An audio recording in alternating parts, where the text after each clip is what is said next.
cos'è? Che cosa vuole costruire? E con chi vuole costruire? No, allora io parto in maniera un po' diversa, io parto dalla strada, cioè il tema oggi, noi tutti quanti stiamo pensando alle elezioni di maggio del prossimo anno, perché di questo si parla. Ma la gente ha bisogno adesso di risposte, cioè noi stiamo pensando che questi 12 mesi passeranno in campagna elettorale. Io dico non possiamo buttarli via questi 12 mesi, allora io penso, ed ecco per quello ho anche dato questo apprezzamento a Di Maio in termini di coraggio, no? Questo ha fatto un'analisi, ha visto quanto è difficile. Italia potete prenderlo. No, non è questo il tema. Il tema vero è che è una persona che ha provato cosa vuol dire governare, ha capito le difficoltà di governare le cose, chiedete agli imprenditori cosa vuol dire fare imprese in Italia con tutte le difficoltà, e lui l'ha capito e ha avuto il coraggio di ammettere di aver sbagliato.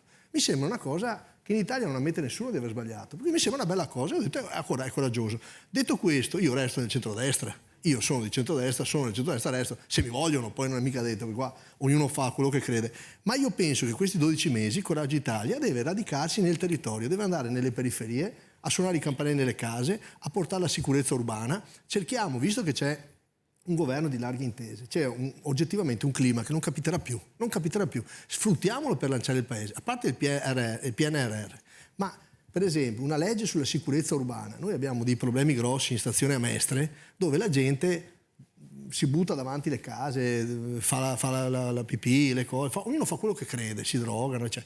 Io dico, possiamo trovare una cosa che non sia l'ergastolo, una roba semplice, che posso tenere pulita la strada, minimo. Io ho fatto una proposta di legge, la ripresenteremo, dove diamo al giudice di pace i poteri penali fino a 10 giorni di cella. No di più, però te lo tolgo dalla strada perché la gente non ne può più, la gente non va più a votare perché non ci crede più. Non possiamo entrare in una campagna elettorale 12 mesi. Questo però è un progetto civico, è un progetto da sindaco, non è un progetto... Però l'esperienza da sindaco, e in effetti ieri Di Maio l'ha citato, ma lo citano un po' tutti, l'ha citato anche il Presidente della Repubblica, il ruolo dei sindaci.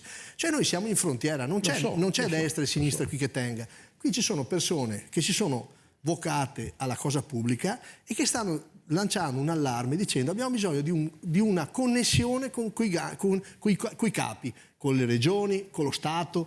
Credo che sia interesse di tutti fare questo. Allora io come partito vado in giro per le città, raccontiamo le nostre proposte pratiche, ne ho fatta una, ma cose che siano realizzabili, che non costano soldi. Pensate quanto farei risparmiare la giustizia amministrativa normale, ai magistrati eccetera. Pensate a tutte queste persone che non vengono, ormai viene derubricato tutto.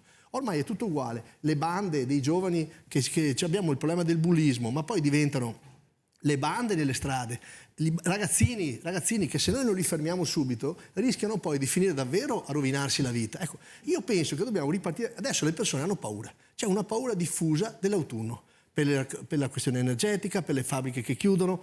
Cosa gli diciamo? Qual è la proposta di tutti? Allora, diciamolo che il governo si sta impegnando a cercare i giacimenti, però possiamo avere qualche tabella di certezza? La Confindustria l'ha chiesta più volte, le parti sociali le vogliamo, io parlo per me, penso per me, io vengo da quel mondo lì, vogliamo dargli ancora di nuovo un po' di potere in più, vogliamo fargli credere che gli accordi dentro le aziende possono detassare almeno i premi che do al lavoratore. Se un imprenditore deve dare 1.000 euro di premio, lo sapete che lo Stato gliene frega 500?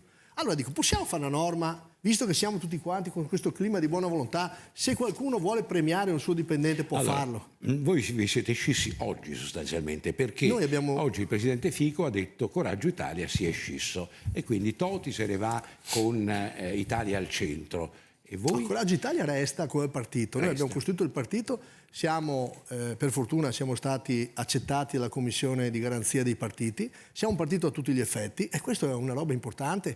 Ci sono i nostri organi. Qui però si parla di aggregazioni e anche loro si sono scissi. Il problema dei gruppi parlamentari è relativo, allora, il problema dobbiamo pensare al partito. Però bisogna ricordare che c'è un'inflazione galoppante, che i costi sono aumentati in certi casi anche del 30%.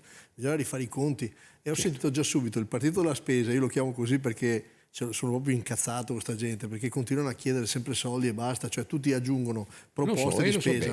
Io invece penso che uno dovrebbe dire io voglio spendere questi soldi, ma ti dico anche dove li vado a trovare. Cioè efficiento il bilancio, poi la politica decideranno come spenderli, ma dovresti avere una rigorosità nel bilancio, perché anche sto PNRR tutti quanti ne parlano, però guardate che è tutto debito, che pagheranno i nostri bambini, che pagheranno ci hanno regalato tanti soldi. Ma una parte, ma benissimo, però bisogna dirlo, però 2/3 ci hanno regalato. Allora tu devi mettere in conto di far ripartire il paese, cioè adesso io sto dicendo, per farlo questa cosa, è una questione tecnica, Per farlo tu devi fare i conti. Se ti sono aumentati i costi, adesso chiederemo all'Europa ancora più soldi o cominciamo a rivedere i progetti? Ma è ovvio che anche quello, anche il piano nazionale di resilienza si debba in qualche modo adattare ai Però tempi. questo Draghi lo ha visto, non è che l'ha capito, lo ha previsto, lo sa. Lo stavo dicendo, ma per questo sono necessarie persone competenti e non c'entra destra e sinistra qui, ci vogliono persone competenti perché giochiamo sul futuro dei bambini del futuro. Guardate, io per esempio, prima avete parlato del reddito di cittadinanza, io sto dicendo oggi, maledettamente oggi, subito, non fra un anno, poi fra un anno ho capito che dobbiamo parlare di politica il prossimo anno, ma adesso per esempio, il Comune a Venezia, faccio un esempio, noi abbiamo studiato la legge bene, quella del reddito di cittadinanza, ed è previsto che il Comune possa interpellare, io ho chiamato l'INPS, ho scritto una lettera, con ritardi che non vi dico, però alla fine mi hanno dato gli elenchi dei nominativi e io li ho chiamati per fare i lavori socialmente utili.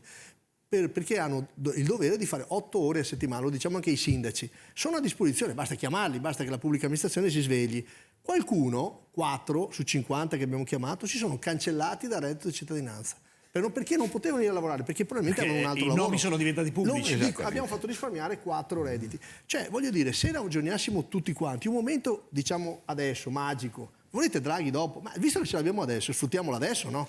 Bene.